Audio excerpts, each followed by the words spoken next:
guys, I'm Laura Vitale, and on this episode of Laura in the Kitchen, I want to share with you my recipe for stuffed baked clams.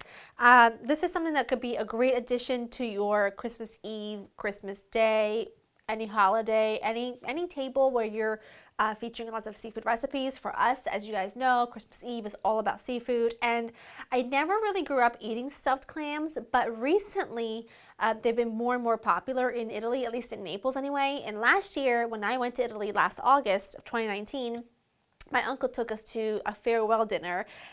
There were like 17 courses of seafood because we love seafood, and one of the things on the menu was stuffed clams and stuffed mussels, and I love them, and they really stuck with me. And I talked to my nonna about them, and she makes stuffed mussels, and she says, listen, take the basic principles from the stuffed calamari recipe that her and I made together, and I do have a video here on YouTube, and the recipes on my website, and then just, she said, put them in a clam, and it's delicious. That's what she does with mussels, and I've been doing that, and they're phenomenal, and I wanted to share it with you because I think they're perfect.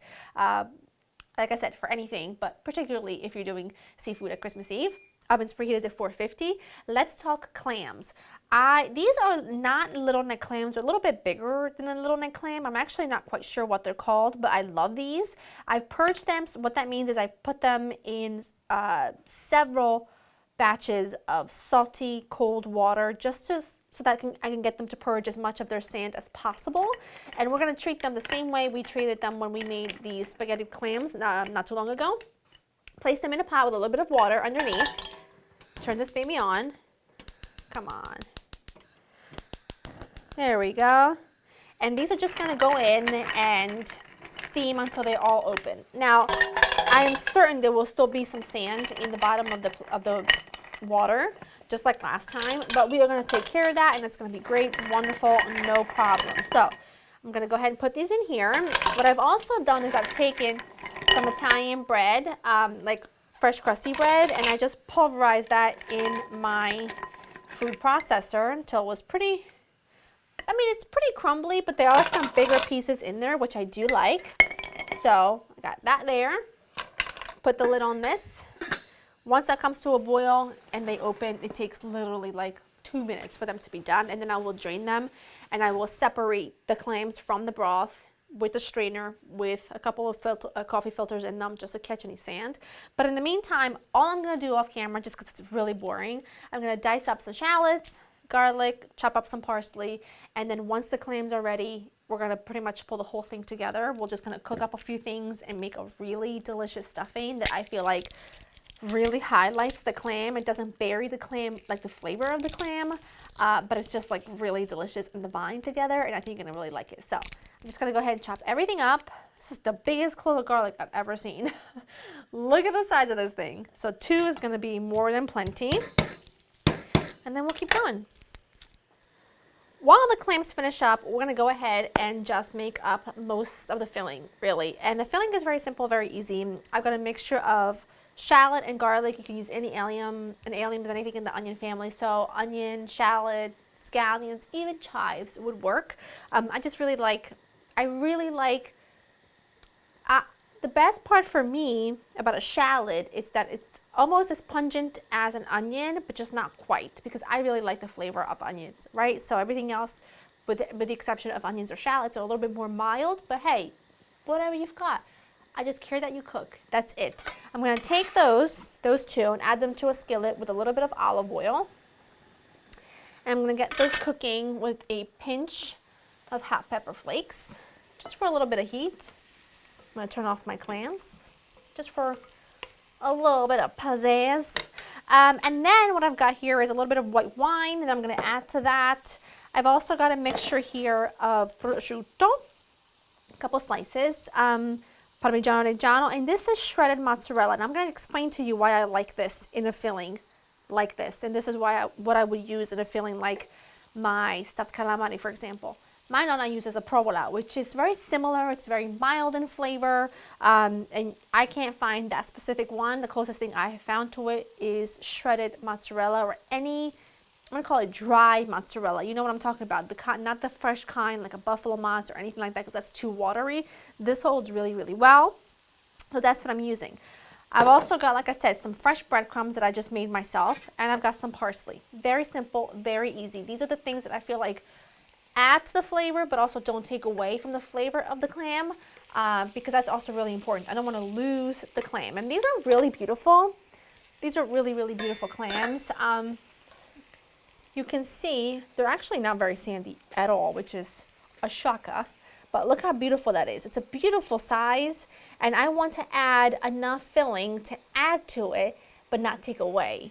Do you know what I mean? So I'm gonna go ahead and keep an eye on that, because that's just gonna take a couple seconds, and then I'm gonna drain my clams and sort of put the clams in one vessel, and then we'll go ahead and drain the liquid gold that we're gonna need.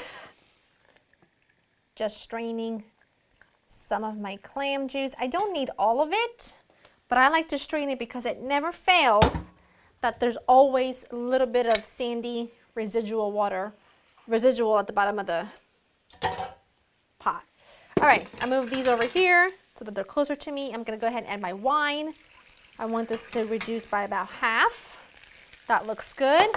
Now let's talk clams. I mean, these are really beautiful. They're really, really clean. They are really plump and beautiful.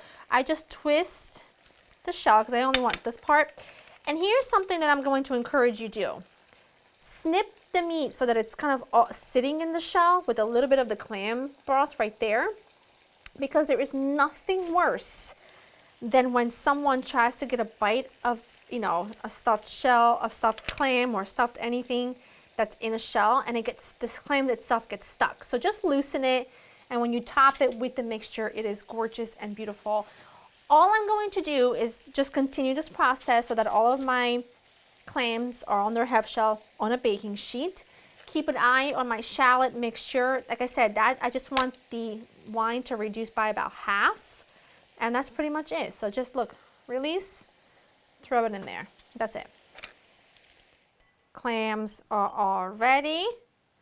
I'm gonna go ahead and add my parsley, my breadcrumbs to my bowl, along with my winey shallots. Okay, along with a little bit of my broth. It's always good to start with a little and then add. You want the mixture to be somewhat moist, but you don't want it to be like really wet. Do you know what I mean? But I also don't want it to be dry. So you just kind of have to gauge. That looks about right. Let me add all of my breadcrumbs. Another tiny little dab of broth. Like that. That looks great. Smells great. And then I just like to make sure that each clam has a little bit of broth in there, because I don't want my clams to be dry. And then just do it like that. Doesn't have to be perfect, because you are going to be covering them up with the filling that's got good flavor. And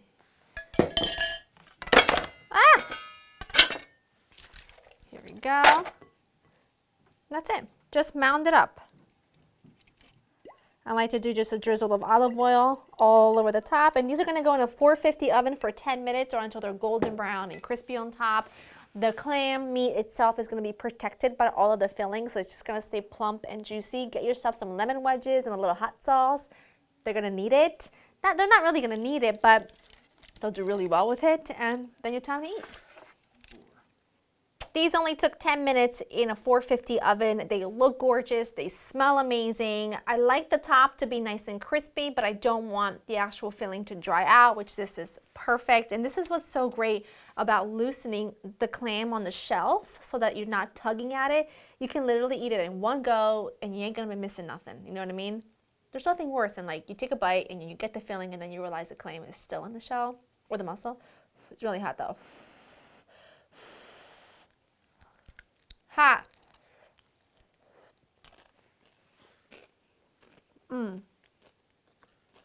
It's so good. Cheesy, but not too much. The clam is plump and delicious and bright. I mean, it is absolute perfection, and I dare you to find a better stuffed baked clam recipe anywhere. That was supposed to be a mic drop. That failed miserably. Go to laurieinthekitchen.com for the written recipe. Hope you enjoyed spending time with me, and I will see you in the next one. Bye. Woo!